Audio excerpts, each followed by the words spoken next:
Paper plate. ఈ paper ప్లేటా? Okay.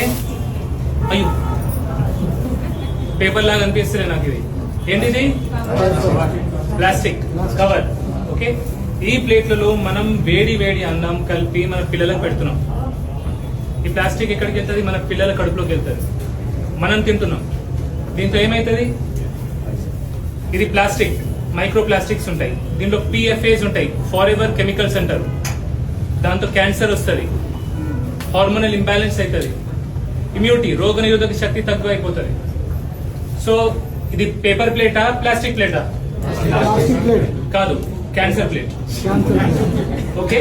So దీంట్లో దయచేసి తినకండి. మనం ఇది తింటాం, తిని పడేస్తాం రోడ్ పక్కకి. ఓకే. ఆవు తింటది, ఆవు చూస్తుంది, మెక్కులకు ఆశపడుతుంది, తింటది. ఆవుకి ఏమైతుంది? కడుపులో ఇరుక్కుంటది, ఆవు చచ్చిపోతుంది. సో మన గోమాతకు కూడా ఇది డేంజర్ చేస్తుంది, హిందూస్ అందరూ. ఓకే. దీన్ని మళ్ళీ మనం బయటపడేస్తాం. మన మున్సిపాలిటీ వాళ్ళు తీసుకెళ్లి దీన్ని కాలబెడతారు. గాలిలో ఈ ప్లాస్టిక్ కలుస్తుంది. ఏమైతుంది? Lung diseases, lung cancer, lung problems వస్తాయి. పైకి వెళ్తుంది, ఈ కెమికల్స్ అన్ని పైకి వెళ్తాయి. వెళ్ళేమైతుంది? Greenhouse effect, global warming. So దయచేసి ఈ ప్లాస్టిక్ క్యాన్సర్ ప్లేట్లలో తినకండి.